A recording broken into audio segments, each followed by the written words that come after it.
بسم اللہ الرحمن الرحیم یا ایہا المدثر قم فانذر وربک فکبر نحمده ونصلي على رسوله الكريم اما بعد فقد قال الله تبارك وتعالى كما ورد في سورة المدثر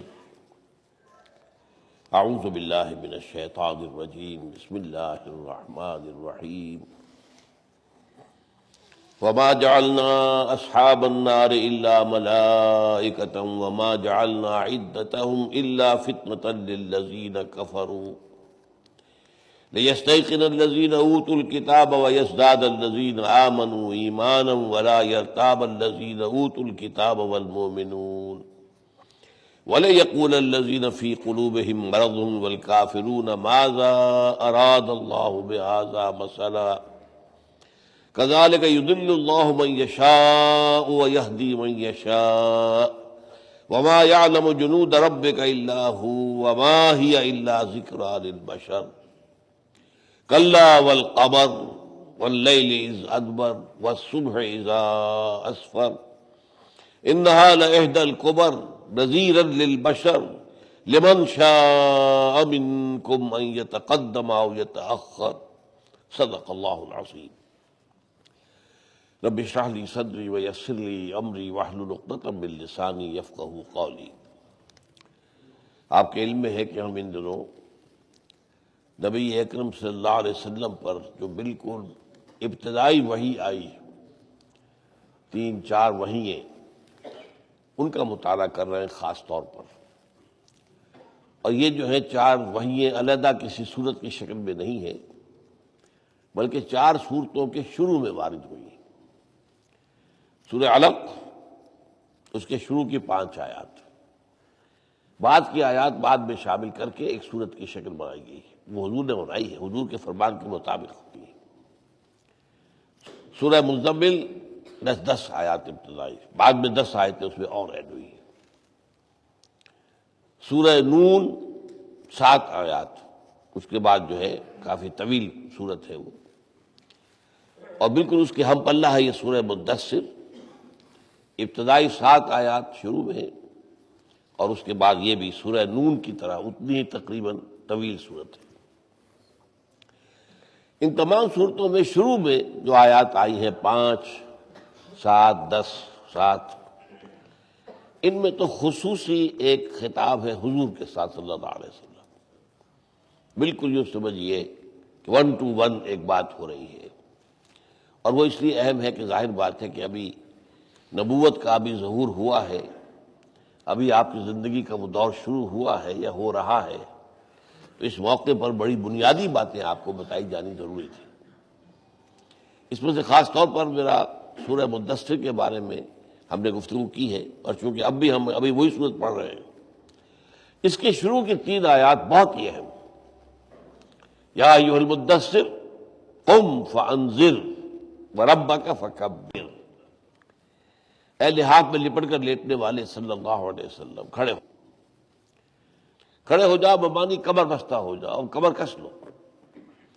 اب یہ غور و فکر سوچ بچار کا دور آپ کا ختم ہونا چاہیے، چاہے وہ فلسفیانہ غور و فکر تھا پہلے آغاز وحی سے قبل، اور چاہے اب جو تشویش ہے کہ یہ ایک نیا دور جو زندگی کا شروع ہو رہا ہے اس کے بارے میں، اب اس کو چھوڑو، کھڑے ہو جاؤ اور اپنے مشن کا آغاز کرو۔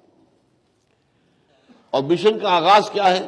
انذار آخرہ، لوگوں کو خبردار کرنا کہ یہ زندگی جو یہاں تم گزار رہے ہو، زندگی یہی زندگی نہیں ہے، اصلی زندگی تو موت کے بعد ہے، اور اس کے بھی 2 مرحلے ہیں، پہلا عالم برزخ ہے، پھر عالم آخرہ ہے۔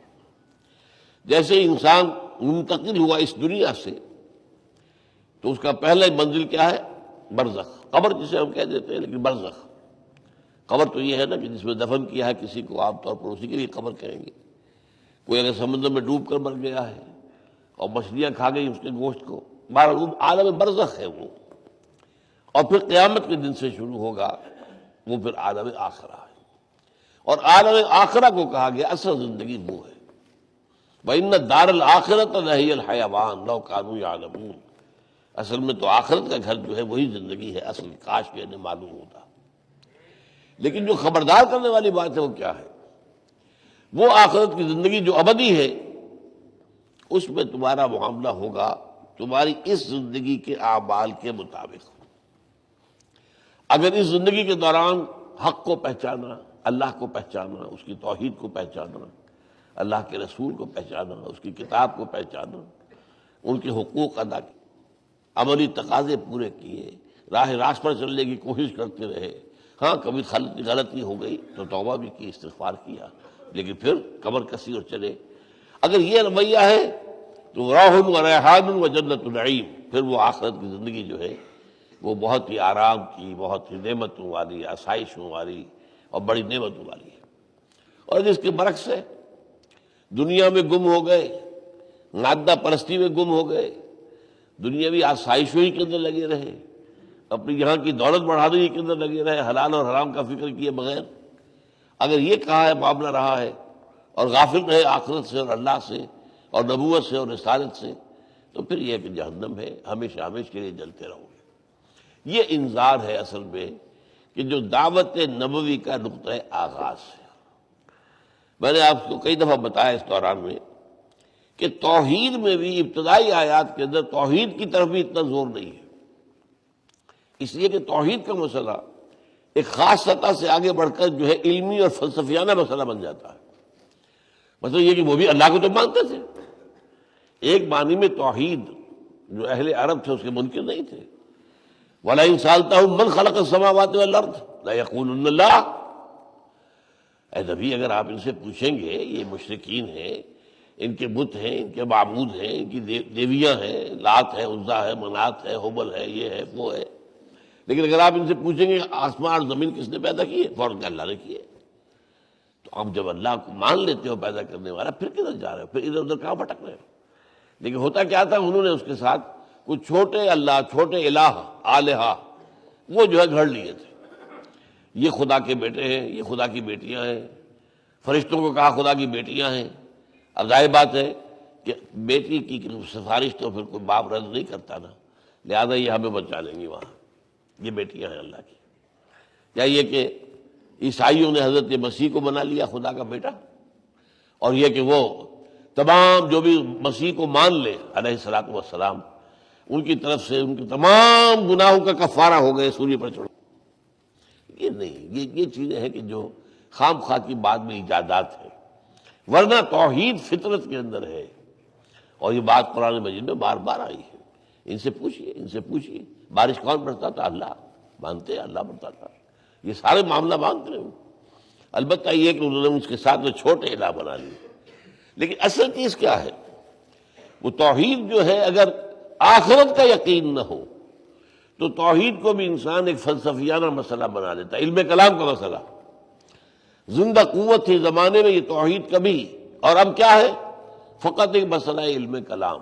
علم کلام ہے، ذات و صفات کی بحثیں ہیں، یا علیحدہ علیحدہ ہیں، یا ذات و صفات ایک ہی شے ہے صفات ذات حق، حق سے جدا یا عین ذات؟ اب اسی پر بحثیں ہو رہی ہے، اسی پر بحث ہو رہی ہے۔ پھر کائنات کا اور خدا کی ذات کا کیا تعلق ہے؟ آیا یہ بالکل ایک دوسرے سے جدا ہے، کائنات علیحدہ ہے، خدا علیحدہ ہے، یا یہ کہ ان کا کوئی ربط ہے، کوئی تعلق ہے، کوئی قرب ہے؟ اب اس میں وہ فلسفہ وحدت الوجود بھی بن جائے گا، وحدت الشعور بھی بن جائے گا، اور حلول کے اور نمل کن سے فلسفے آ جائیں گے۔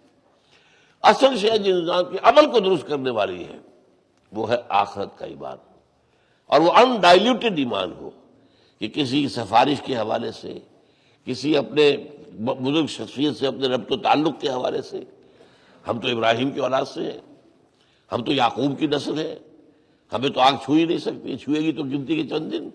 ہم محمد کے امتی ہیں صلی اللہ علیہ وسلم، کیسے ممکن ہے محمد کا امتی صلی اللہ علیہ وسلم اور وہ جہنم میں چلا جائے؟ کیسے ممکن ہے؟ محمد تو راضی نہیں ہوں گے جب تک کہ ساری امت کو وہ اپنے سامنے جو ہے جنت میں داخل نہیں کرا۔ طرح طرح کی چیزیں، تلک امانیہم قل ہاتوا برہانکم ان کنتم صادقین۔ کہاں سے لے آئے دلیل؟ یہ معاملہ جو ہے قرآن تو نہیں کہتا، حضور تو نہیں کہتے، حضور نے تو یہ فرمایا ہے کل امتی یدخلون الجنہ، میری پوری امت جنت میں داخل ہوگی الا من ابا، سوائے اس کے جو خود انکار کر دے۔ قیل ومن ابا، پوچھا گیا یہ کون ہوگا خود انکار کرنے والا؟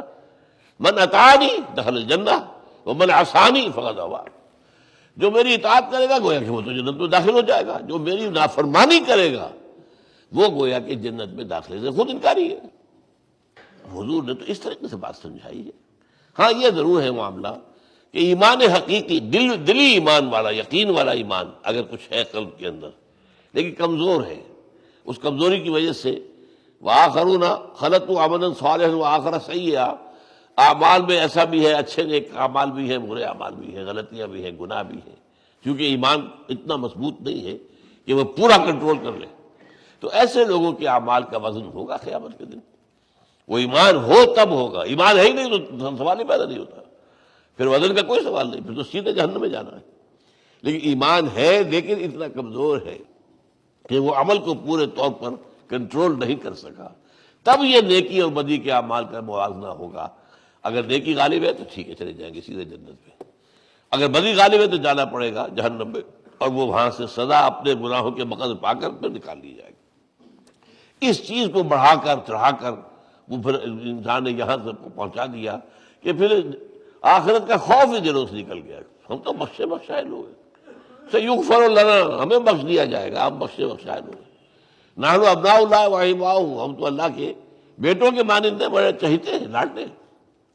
اچھا یہاں سے بات شروع ہوتی ہے، آج میں نے پھر کچھ وقت لے لیا آپ کا، اس لیے میرے نزدیک یہ سبق ہے دین کا جو آج ہمارے ذہنوں سے محو ہو چکا ہے۔ اس نبوی مشن کا جو ہدف کیا ہے، ٹارگٹ کیا ہے؟ وَرَبَّكَ فَكَبِّرْ، تیسری آیت۔ یہاں سے شروع ہو کر جانا کدھر؟ ادھر جانا ہے، ادھر جانا ہے، کدھر جانا؟ سیدھے جانا ہے، کدھر جانا ہے؟ اللہ کی کبریائی کا اعلان، اللہ کی کبریائی کا نفاذ، اللہ کو مانا جائے کہ ہاں سب سے بڑا وہی ہے، سب سے بڑی بات اسی کی ہے، لِتَكُونَ كَلِمَةُ اللَّهِ الْعُلْيَا، تاکہ اللہ کا کلمہ ہی سب سے اونچا ہو جائے۔ وہ پارلیمنٹ میں بھی سب سے اونچا وہی ہو۔ پارلیمنٹ کو کوئی اختیار حاصل نہیں ہے کسی پارلیمنٹ کی 100% اکثریت کو بھی کہ وہ اللہ کے کسی حکم کو بدل دے۔ کسی سپریم کورٹ کو کوئی حق حاصل نہیں ہے کہ وہ اللہ کے حکم کے خلاف من لم یحکم بما انزل اللہ فاولئک هم الکافرون واولئک هم الفاسقون واولئک هم الظالمون، جو اللہ کی اتاری ہوئی شریعت کے مطابق فیصلے نہیں کرتے وہی تو کافر ہے، وہی تو فاسق ہے، وہی تو مشرک ہے۔ بتوں سے تجھ کو امید ہے، خدا سے نو امیدی، مجھے بتا تو صحیح اور کافری کیا ہے۔ یہ ہے اصل میں مسئلہ جس کو سمجھنا چاہیے کہ حضور صلی اللہ علیہ وسلم کا ایک ہدف معین ہو گیا ہے، اللہ کے دین کو غالب کرنا ہے، اور 3 مرتبہ قرآن میں اس لیے آیا ہے یہ هو الذی ارسل رسولہ بالہدی ودین الحق لیظہرہ علی الدین کلہ، وہی اللہ جس نے بھیجا ہے اپنے رسول کو صلی اللہ علیہ وسلم الہدا، قرآن حکیم دے کر، ہدایت کاملہ، ودین الحق دے، اور دین حق جسے کامل کر دیا آپ پر، الیوم اکملت لکم دینکم واتممت علیکم نعمتی ورضیت لکم الاسلام دینا، تاکہ غالب کرے اسے۔ یہ دین مغلوب رہنے کے لیے نہیں آیا، یہ مغلوب اگر ہے تو دین نہیں ہے، یہ سمجھ لیجئے موٹی بات۔ پھر یہ مذہب ہے، صرف ایک عقیدہ ہے، کچھ عقیدے کے ساتھ کچھ جو ہے ریچولز ہے، کچھ یہ عبادات ہے، موڈز آف ورشپ ہے۔ پھر یہ ہے آج کا دنیا میں تصور یہی ہے، پوری دنیا میں جو بات مانی جا رہی ہے اور جس پر ہم بھی عمل پیرا ہیں۔ نظری اعتبار سے ہمارے دستور میں لکھا گیا اسلام، اسلام جو بھی کچھ ہے، قرارداد مقاصد، حقیقت میں اسلام کہاں ہے؟ قطر نہیں ہے۔ ہر جگہ یہ بات مانی گئی ہے کہ بس مذہب کا دائرہ کار کیا ہے؟ انفرادی زندگی ہے۔ You are free to believe whatever you like, ایک خدا کو مانو، 1000 کو مانو، نہ مانو، مرضی تمہاری۔ You are free to worship anything you like in any way you like, جس طرح چاہو، سانپوں کی پوجا کرو، درختوں کی کرو، جو چاہو کرو، اعضائے تناسل کی اندازہ کیجئے، دنیا میں ان کو بھی پوجا گیا، یہ سورج کی کرو، چاند مرضی تمہاری، عیسیٰ کی کرو، کسی اور کی کرو، اور یہ کہ جو بھی اور دوسرے ریچولز ہوتے ہیں، کچھ رائٹس جس کو کہتے ہیں، تقریبات، بچہ پیدا ہوگا تو کیا کریں گے؟ عقیقہ ہوگا، یا یہ کہ بپتسمہ دیا جائے گا، جو مرضی کر لو۔ اسی طریقے سے شادی ہوگی تو کیا ہوگا؟ ایجاب و قبول ہوگا، یا یہ کہ کوئی اور ریچولز ہوں گے، پھیرے ڈالے جائیں گے، جو چاہو کر لو۔ اسی طرح بڑھ گیا کوئی، کیا کریں گے؟ لاش کو جلائیں گے یا دفنائیں گے، جو مرضی کر لو۔ یہ ہے آج کا اصول کہ مذہب جو ہے وہ تمام لوگوں کو کھلی آزادی ہے، جو مذہب چاہے اختیار کرے، لیکن مذہب کا سروکار ریاست، سیاست، قانون ملکی، معاشرت، اس سے نہیں۔ یوں سمجھیے کہ ایک بڑا دائرہ ہے یہ، اس دائرے کے سرکمفرنس کے چھوٹے چھوٹے دائرے بنے ہوئے، پورے اس سرکمفرنس کے ساتھ چھوٹے چھوٹے، یہ ہے، یہ چھوٹے چھوٹے مذاہب ہیں، مذاہب، اور اندر جو ہے دائرہ، یہ ہے دین، جہاں قانون کس طرح چلے گا، حاکمیت کس کی ہے، اللہ کی ہے یا عوام کی ہے؟ عوام کی ہے تو شرک ہے، کفر ہے، اللہ کی ہے تو توحید ہے۔ اس بڑے دائرے کے اندر، باقی یہ چھوٹے دائروں میں اسلام نے بھی یہ کیا تھا کہ آخر میں آ کر اجازت دے دی تھی، تم چھوٹے دائروں میں رہ سکتے ہو، لیکن دین درمیانی دائرہ بڑا وہ اسلام کا ہوگا۔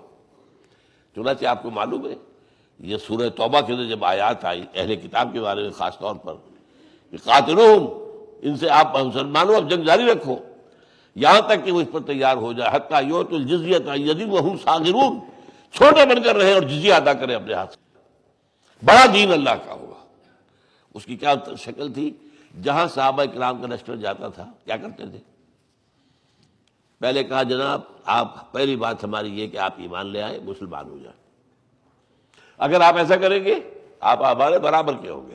ہم یہ بھی نہیں کہیں گے ہم سینئر مسلم ہیں تم جونیئر مسلم ہو، ہم پہلے کے ہیں، سینئر ہے، تم جونیئر ہو، تم آج ایمان لا رہے ہو، نہیں، برابر، بالکل برابر۔ آج ایمان لاؤ اور ہمارے کندھے سے کندھا ملا کر آ کر سب پہلی صف کے اندر کھڑے ہو جاؤ، کوئی راستے میں رکاوٹ نہیں۔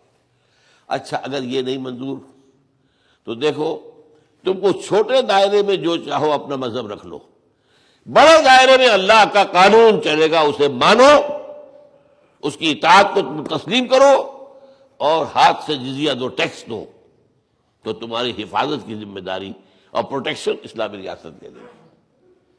آج امریکہ یہی چاہتا ہے کہ دنیا میں جتنے مذاہب رہیں کوئی پرواہ نہیں، لیکن جو نظام ہوگا وہ ہمارا ہوگا، انسانی حاکمیت کا، انسان کی بنیاد پر بنا ہوا قانون، سود اور جوئے کی بنیاد پر سارا نظام ہے جو مالیاتی ہے۔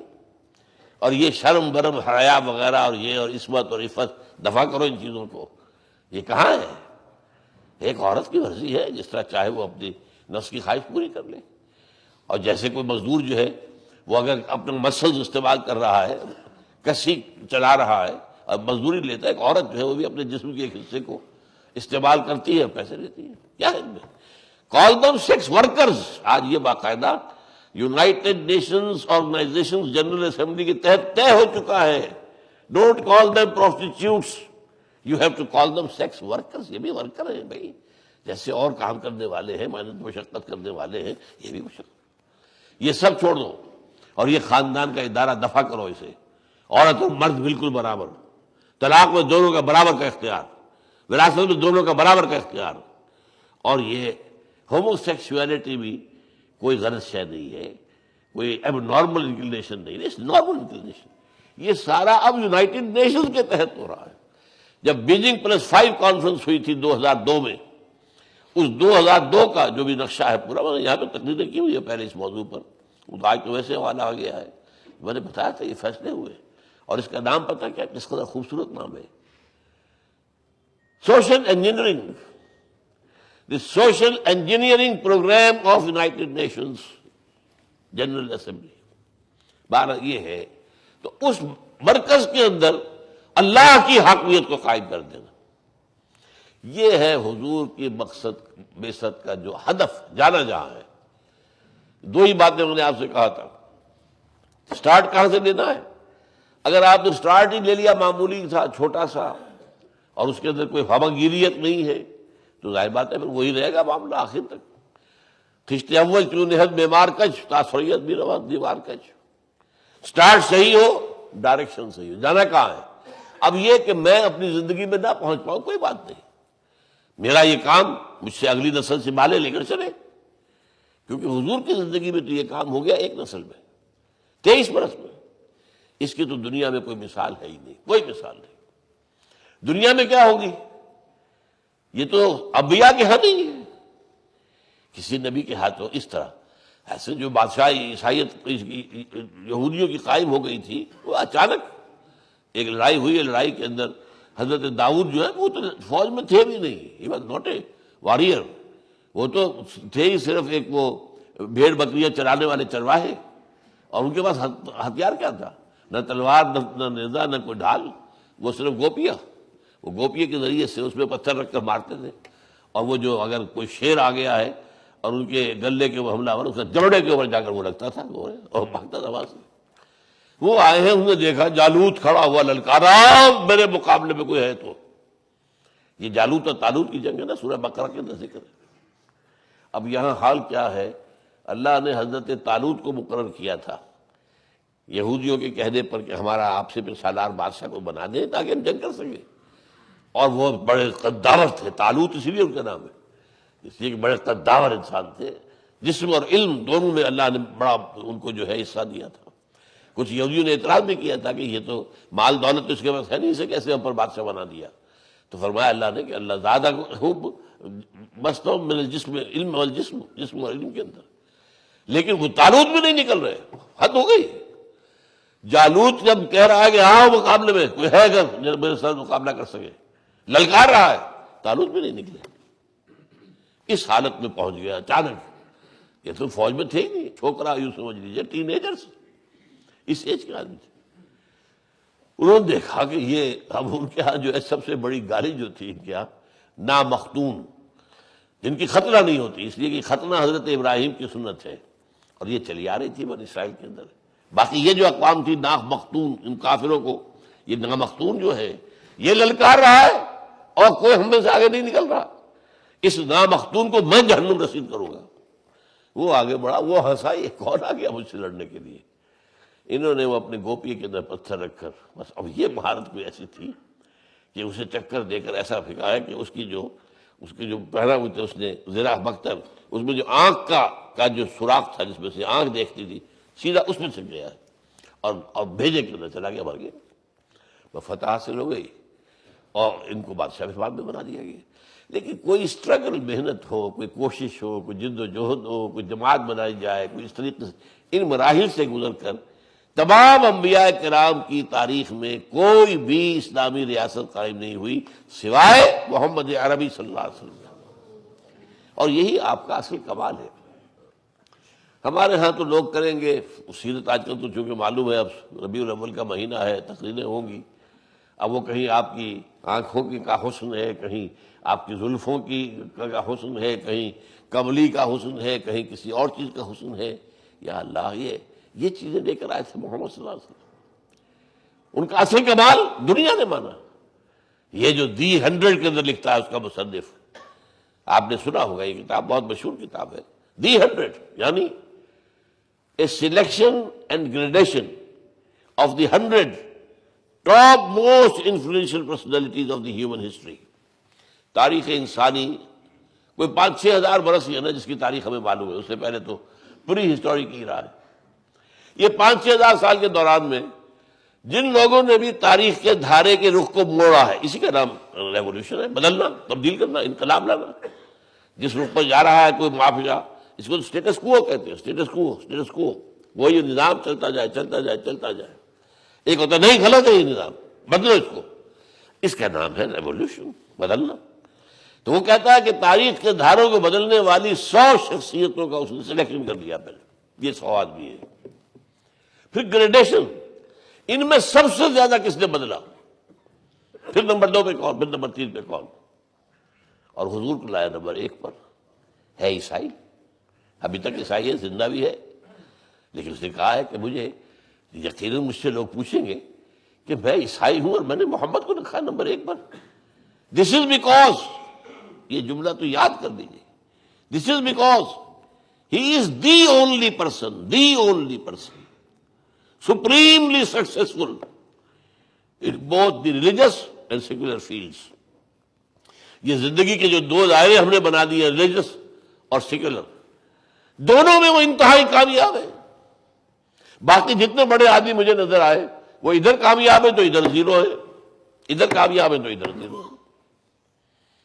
حضرت عیسیٰ روحانیت کے اندر بہت اونچا مقام، کوئی ریاست قائم کر سکے؟ زیرو. گوتم بدھ کتنے نام لیوا ان کے ہیں، کوئی ریاست قائم کر سکے؟ زیرو. سکندر اعظم مقدونیہ سے چل کر دریائے بیاس تک آ گیا، اٹیلا منگولیا سے چل کر دنیوب تک پہنچ گیا، لیکن ان کا اخلاق میں روحانیت میں کوئی مقام؟ زیرو. بلکہ صرف زیرو کافی نہیں، مائنس کوئی ویلیو لانی پڑے گی. ایک شخص ہے، دی اونلی، میں نے اس لیے زور دے کر دی اونلی، واحد شخص جو ان دونوں میدانوں میں انتہائی سکسیسفل ہے. یہ ہے اصل میں جنہوں نے پہچانا ہے حضور کے کام کو. ایک ایسی قوم، ان پڑھ قوم اور جھگڑالو قوم، لڑنا بڑنا، قتل و غارت گری، ادھر ڈاکہ ڈالا ادھر ڈاکہ ڈالا، ایک اس کے سوا تم کام ہی نہیں. لڑائی ان کی جو 100 برس تک چلتی تھی، جنگ بعث 100 برس تک. کس معنی میں کہ ایک نسل کے بعد اگلی نسل، اگلی نسل کے بعد اگلی نسل، وہ جنگ چل رہی ہے، بڑھ رہے ہیں.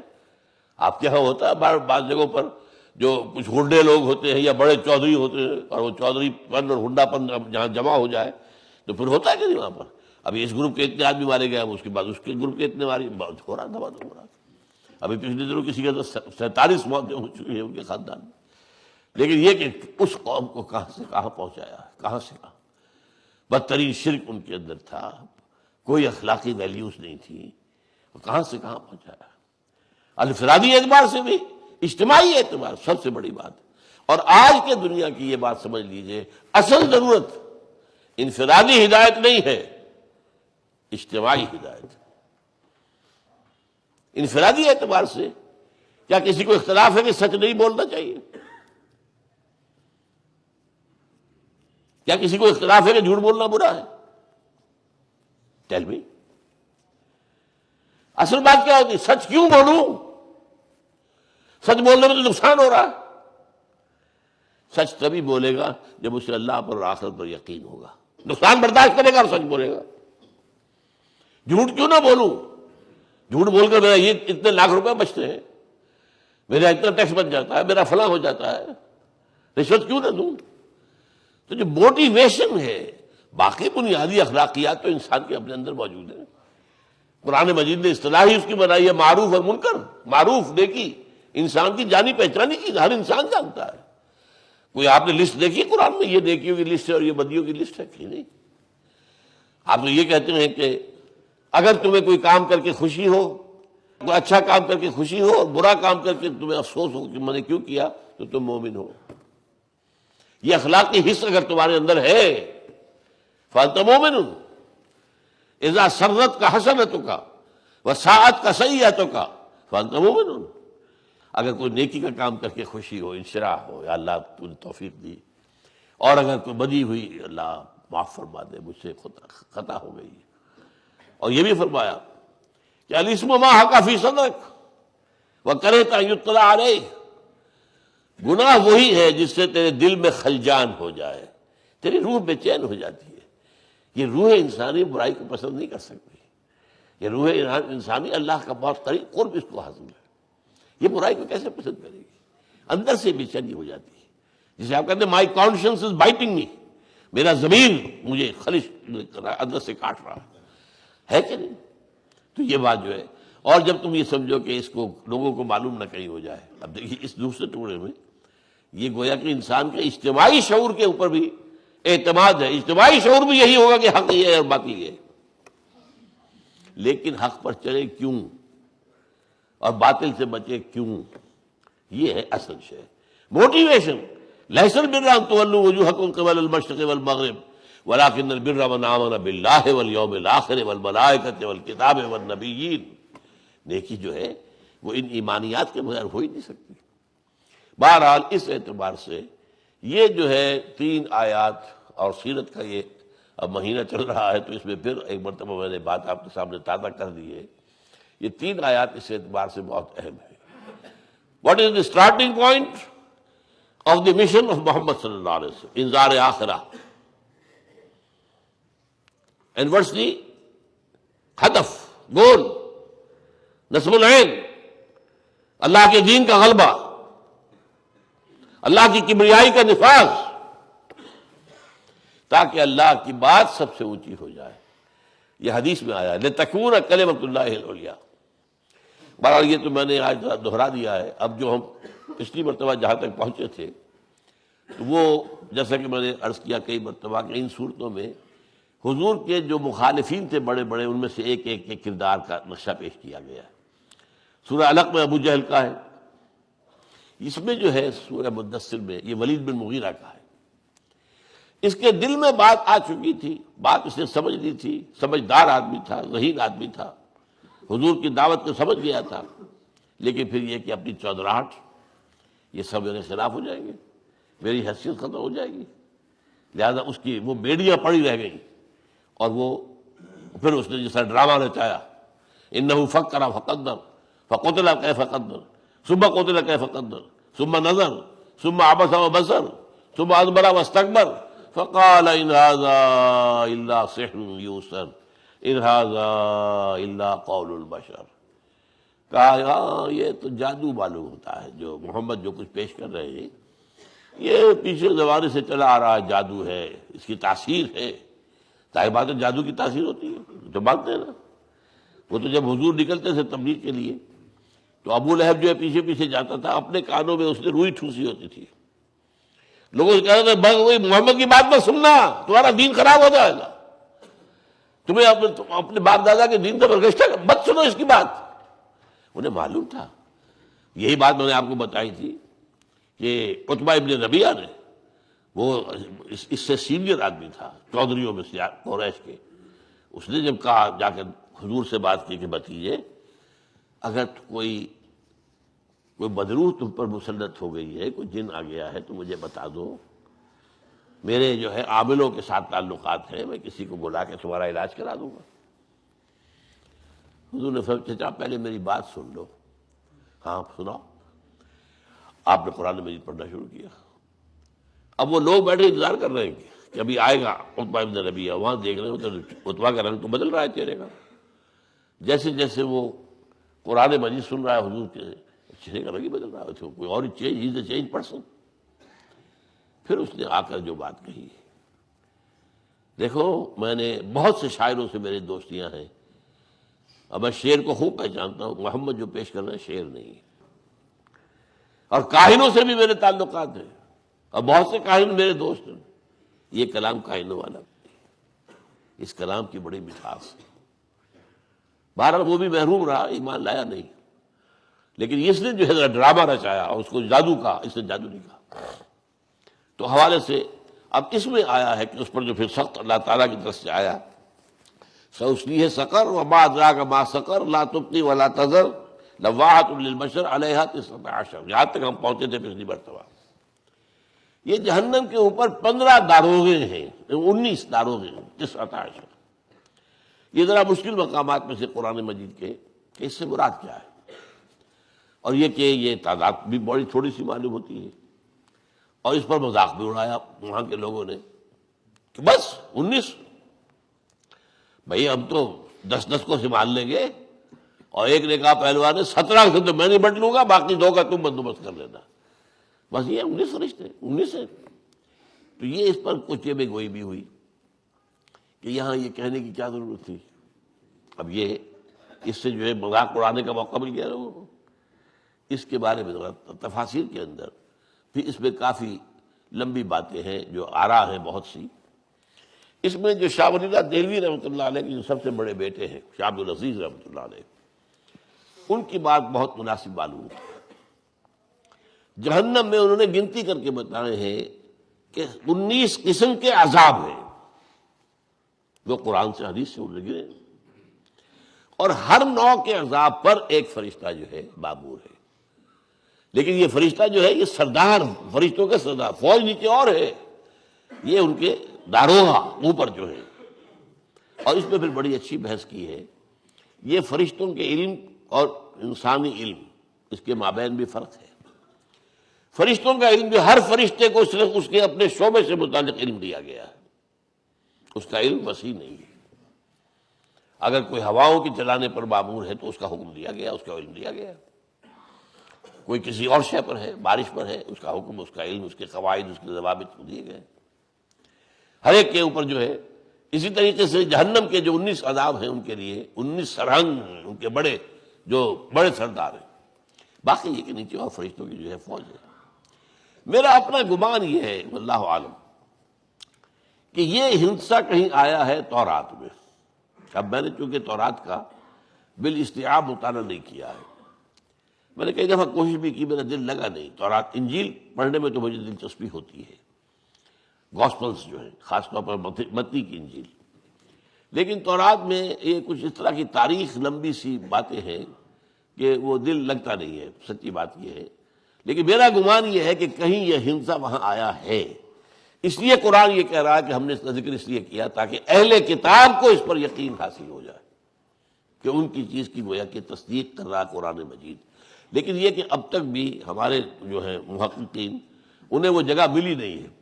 اب یہ بھی ہو سکتا ہے کہ تورات میں نہ ہو تو ان کی اور بھی کتابیں ہیں، ان کتابوں کے اندر کہیں ہو، واللہ عالم. بہرحال یہ ایک ایسی شے ہے کہ جس کے اوپر ایک فلسفہ قرآن مجید کا یہ بھی ہے کہ اللہ تعالیٰ بعض اوقات ایسی چیزیں سامنے لا کر امتحان لیتا ہے کون ہے جو پختہ ہے اپنے یقین کے اندر، اور کون ہے کہ جو ایسی چھوٹی باتوں میں پڑھ کر جو ہے پھر وہ گمراہ ہو جاتے ہیں. جیسے کہ پہلے پارے کے اندر بھی ہے جو اس میں فرمایا گیا ہے کہ اللہ تعالیٰ چاہے تو وہ مچھر کی بلکہ اس سے بھی کمتر کسی چیز کی مثال دے دے. اللہ تعالیٰ کو تو کوئی اس میں شرم نہیں ہے، اور مثال کو دیکھنا چاہیے کہ مثال اور ممثل لہو کے درمیان مناسبت ہے یا نہیں. ورنہ چھوٹی چیز کوئی بات نہیں، مچھر ہے وہ بھی ہے. عنکبوت کی مثال دی ہے، مکڑی کا جالا، ان اوہن البیوت لبیت العنکبوت. بہرحال یہاں یہ فرمایا گیا وما جعلنا اصحاب النار الا ملائکہ. پہلی بات تو یہ جان لو جو معمور ہیں جہنم پر یہ عام نہیں، یہ فرشتے ہیں. فرشتوں کی طاقت کا تم اندازہ نہیں کر سکتے، ان کی قوت کا اندازہ نہیں کر سکتے. بہت خوب لکھا ہے بعض مفسرین نے. جو اسرائیل ہیں علیہ الصلوۃ والسلام، ان کا کام ہے جان قبض کرنا. وہ ایک آنے واحد میں کروڑوں آدمیوں کی جان تو قبض کر سکتے ہیں، لیکن کسی بچے کے ماں کے پیٹ میں اس کے اندر روح داخل نہیں کر سکتے. وہ کام کسی اور فرشتے کا ہے. تو ہر فرشتے کا اپنا کام ہے، لیکن یہ اس اپنے کام کے اعتبار سے اتنی طاقت ان کے اندر ہے اس کا آپ اندازہ نہیں کر سکتے کہ بیک وقت 1 کروڑ انسانوں کی جان بھی وہ قبض کر لیں گے. لیکن یہ جنین جو ہے مادر کے رحم میں اس کے اندر وہ روح پھونکنا یہ ان کا کام نہیں ہے، یہ وہ نہیں کر سکتے. تو اس اعتبار سے 19 ہے. وما جعلنا عدتهم الا فتنة للذین کفروا. اور جو ہم نے ان کی یہ تعداد یہاں بتائی ہے یہ تو صرف ایک آزمائش کے لیے اہل ایمان، اہل کافروں کے لیے، کہ وہ اسی میں بھڑک اٹھیں گے اور شور مچائیں گے اور ہنسی مذاق میں پڑ جائیں گے. لیستيقن الذین اوتوا الکتاب، یہ ہے وہ ٹکڑا جس کی بنا پر میں سمجھتا ہوں کہ کہیں نہ کہیں اہل کتاب کے ہاں یہ چیز موجود ہے. چاہے آج وہ بھی چھپا رہے ہوں کہ کہیں ہمارے بتانے سے ایسا نہ ہو جائے کہ قرآن مجید کی تصدیق ہو جائے. یہ بھی پہلے پارے میں اس کا ذکر ہے کہ کیا تم ان کو بتا رہے ہو مسلمانوں کو وہ چیزیں جس کی بنیاد پر وہ تمہارے خلاف جو ہے اللہ کے ہاں حجت بازی کر سکیں گے. تو یہاں پہ یہ بھی ہو سکتا ہے انہوں نے چھپایا ہو. لیستيقن الذین اوتوا الکتاب ویزداد الذین آمنوا ایمانا. اور اہل ایمان کے تو ایمان میں اضافہ ہو جائے گا. ولا یرتاب الذین اوتوا الکتاب والمؤمنون. اور نہیں شک میں پڑیں گے نہ وہ لوگ جنہیں کتاب دی گئی اور نہ اہل ایمان. وَلَيَقُولَ الَّذِينَ فِي قُلُوبِهِم مَّرَضٌ وَالْكَافِرُونَ مَاذَا أَرَادَ اللَّهُ بِهَذَا مَثَلًا. اور تاکہ کہیں وہ لوگ کہ جن کے دلوں میں روگ ہے، بیماری ہے. بیماری کیا ہے؟ حق کو ماننے کو تیار نہیں، اپنے تکبر کی وجہ سے، اپنے اندر جو گھمنڈ ہے، تمرد ہے، تکبر ہے. تو وہ کہیں گے مَاذَا أَرَادَ اللَّهُ بِهَذَا مَثَلًا. اس سے اللہ تعالیٰ نے کیا مراد ہے یہ مثال خام خواہ بیان کر کے. كَذَلِكَ يُضِلُّ اللَّهُ مَن يَشَاءُ وَيَهْدِي مَن يَشَاءُ. جیسا کہ میں نے تیسرے رکوع میں سورہ بقرہ کی یہ مضمون موجود ہے. اللہ تعالیٰ اس طرح جس کو چاہتا ہے ہدایت دیتا ہے اور جس کو چاہتا ہے گمراہ کر دیتا ہے. وما يعلم جنود ربك الا هو. باقی جو آپ کے رب کے لشکر ہیں ان کو کوئی نہیں جانتا سوائے اس کے.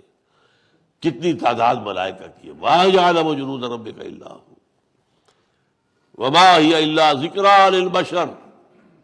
اور نہیں ہے یہ، ہی سے مراد آیات بھی ہیں. یہ آیات یا یہ جہنم جس کا تذکرہ ہو رہا ہے، یا سوائے انسانوں کی یاد دہانی کے لیے، تذکیر کے لیے اور کوئی پیش نظر مقصد نہیں ہے۔